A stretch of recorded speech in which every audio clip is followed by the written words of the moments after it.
Sumainyo ang Panginoon. at sumaiyo rin. Ang pagpapahayag ng mabuting balita ni Jesucristo ayon kay San Mateo. Papuri sa iyo, Panginoon. Noong panahong yon, umalis si Jesus at sa kanyang paglalakad, nakita niya ang isang taong ang pangalay Mateo, nakaupo ito sa paningilan ng buwis. Sinabi ni Jesus sa kanya, "Sumunod ka sa akin." Tumindig si Mateo at sumunod sa kanya. Nang si Jesus at ang kanyang mga alagad ay nasa tahanan ni Mateo, dumating ang maraming publikano at mga makasalanan at sila'y magkakasalong kumain. Nang makita ito ng mga Pariseo, tinanong nila ang kanyang mga alagad, "Bakit nakikisalo sa mga publikano at makasalanan ang inyong guro?" Narinig ito ni Jesus at siya ang sumagot. Wika niya, "Ang mga may sakit ang nangangailangan ng manggagamot, hindi ang walang sakit. Humayo kayo at unawain ninyo ang kahulugan nito. Habag ang ibig ko, hindi hain.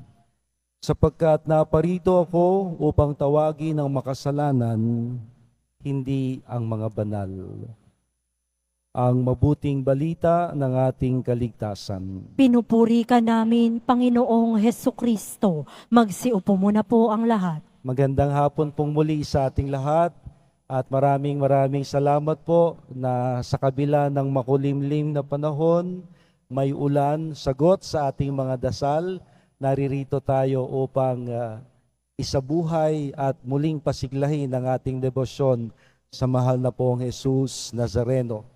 It's first Friday of July at ang misa pong ito'y sa karangalan ng kamahal-mahalang puso ng ating pong Jesus Nazareno, bukal ng mabathalang awa.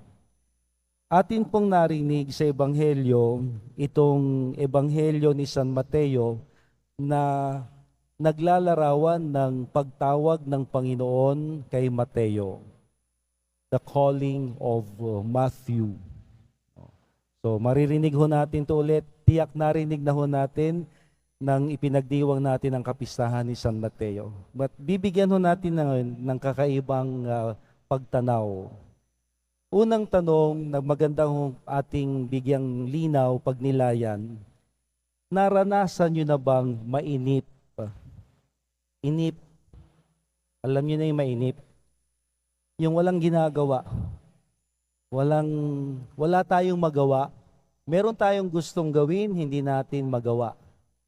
Meron tayong gustong puntahan, hindi natin mapuntahan. Meron tayong binabalak, hindi natin maisakatuparan. At tayo'y naghihintay. Naghihintay pag puti ng uwak, pag itim ng tagak. Narinig nyo na ba ang expression na yun? No? The impossible thing sa Tagalog, pag puti ng uwak, pag itim ng tagak. Ibig sabihin, imposible. So, yan ho ang ibig sabihin ng pagiging mainipin. Naiinip, naghihintay sa kawalang katiyakan kung kailan ito mangyayari, kailan ito matatapos, at tayo'y meron ng damdamin ng pagkaapurado o tayo'y nagiging abala. Bagay na hindi natin masolusyonan dahil wala tayong kakayahang ito'y tapusin. Now, ito ho ang aking nakikita sa mga pagbasa. Narinig natin mula sa aklat ni Propeta Amos ang kanyang binigyang pansin. Araw ng pamamahinga at marami sa mga kababayan niyang Hudyo ang hindi makapagbenta, hindi makapagkalakal dahil araw ng pamamahinga. Kaya nga ang sabi nila, kailan ba matatapos ang Sabat para mailako na namin ang aming mga trigo? So naiinip na sila. And yet wala silang magagawa. Sila po'y Hudyo. O kahit sabihin natin hindi sila Hudyo, ngunit ang mga mamimili ay mga kapwa Hudyo na inatasan na kapag araw ng pamamahinga, no work.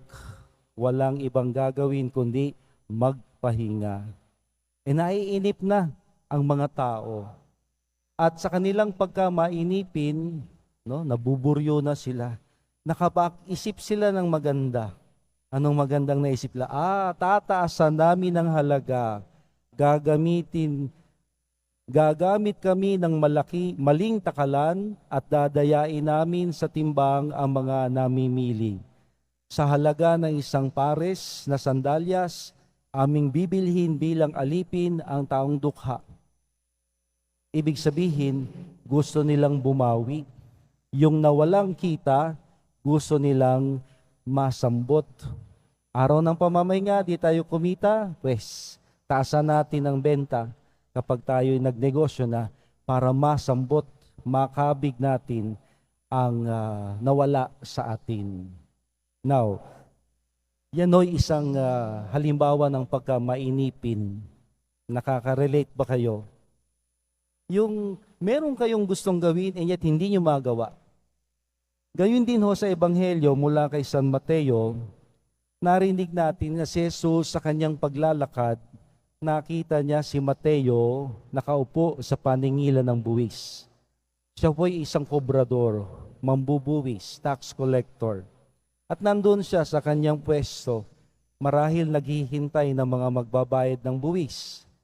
Para po sa isang Hudyo na tax collector, mabango ang pangalan nila sa mga Romano kung kanino nila sinusumite, nire-reimburse ang buwis na kanilang tinitipon, ngunit nanganganib ang buhay nila sa mga kapwa Hudyo dahil ginigipit nila ang mga kapwa nila Hudyo para magbayad ng higit pa sa buwis na dapat nilang ibayad upang makapag-remit sila, makasumite ng pangako nilang halaga sa imperyo ng Roma.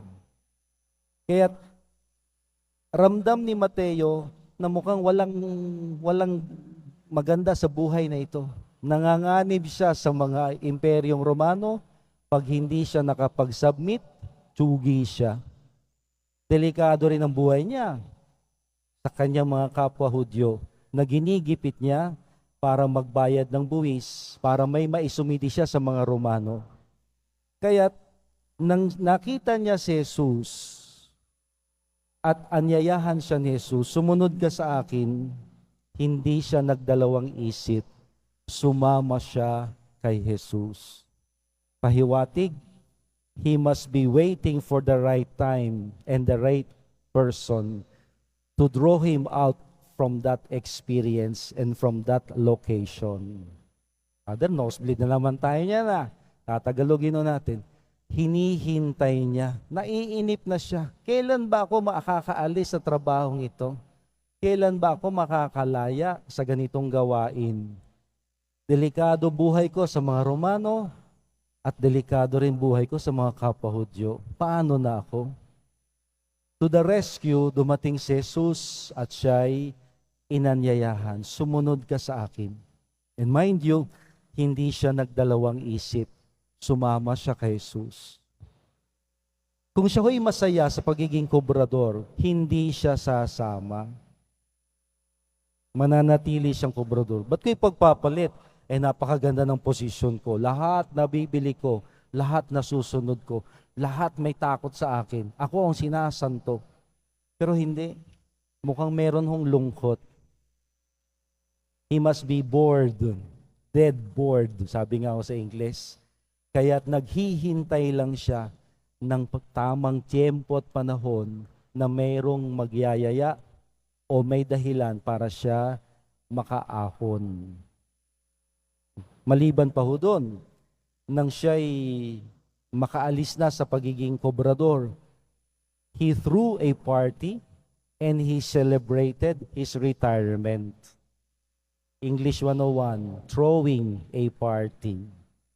Father, talaga naman, sayang ho ang pagkakataon eh. Di man ako naging teacher, tuturuan ko kayo. Yung konti lang natin alam. So, throwing a party. He threw a party. Nagpakain siya. Sinelebrate niya ang kanyang resignation, retirement. Dahil wala na siya. Wala na siya sa tanikala ng mga pagbabayad, pangongolekta ng buwis. At wala na rin siya sa takot sa mga imperyo, sa imperyo ng Roma. At higit sa lahat, may nakilala siyang bagong kaibigan sa katauhan ni Jesus at ng mga alagad. Kaya unang tanong na maganda ho nating pagnilayan habang bumubuhos ang ulan, pag ako naiinip, ano bang ginagawa ko? When I am bored, what do I easily resort to? Text, TikTok, kung ano ginagawa natin. Talaga ba nakakaalis yan ng pagkainip? Naaaliw ba tayo? O lalo nating nararamdaman na may kulang. Walang nangyari. Nagsayang lang ako ng oras. Akala ko'y giginhawa, magiging masaya ako. Lalo lang akong nalungkot afterwards. So maganda hong ito'y pagnilayan ng mga taong mainipin at ng mga taong nalulungkot. Pasok ko tayo lahat dyan. No? Huwag nating aminin, Father, ang saya-saya ng buhay ko. No. Magpakatotoo tayo. May mga pagkakataong di natin maubos maisip, ba't ako malungkot? Ba't ako naiinip? May lakad ba ako? So ito ho ang napakagandang ebanghelyo na kung sakali mang hong matagpuan nating muli ang ating mga sarili sa ganitong mga pagkakataon, meron tayong gustong puntahan, wala tayong pera. Meron tayong gustong gawin, di natin ma-accomplish. Gusto natin makapag-abroad, nandito pa rin tayo. May mga aberya, may mga obstruction. Sana ho, ito nawa ang maging pagkakataon na may magawa tayong maganda. At ang pinakamaganda ay buksan ang ating mundo sa Panginoong dumadalaw, sa Panginoong dumadaan, sa Panginoong lumalapit. Ako'y naniniwala na pinahintulutan ng Panginoon na dumating sa atin ang pagkakataon na wala tayong magawa upang sa ating kawalan, siya ang ating mabigyang panahon at oras. Ito po ang ginawa ni Mateo. Sa kanyang pangungulila, sa kanyang pagkapagod marahil, sa kanyang kalungkutan, sa kanyang pagkainip, nag-iisa siya, dumating ang Panginoon at pinaunlakan niya ang paanyaya ng Poong Nazareno. At dahil doon, naging masayang muli ang buhay niya, pati ang kanyang buong pamilya, ang kanyang mga kaibigang makasalanan at publikano, dumami pa ang kanyang mga kilala. Mismo si Jesus naging bago niyang kaibigan. At hindi doon nagtapos. Si Jesus ang kanya nang sinundan. Siya'y naging alagad, apostol, at manunulat ng mabuting balita. Kaya muli kapag dumarating po sa atin ang pagkainip, kalungkutan, boredom, o sadyang wala tayong magawa sa ating kalagayan, pagkakataon na ho, baka tayo kinakatok ng Panginoon. Buksan natin ang ating isip sa Kanya. Pakinggan natin siya. At sundan natin siya. Gumawa tayo ng maganda.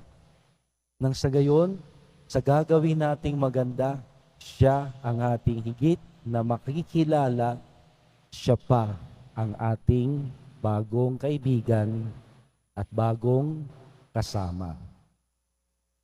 Poong Jesus Nazareno, alawin mo kami't dalawin sa aming pag-iisa at kalungkutan. Amen.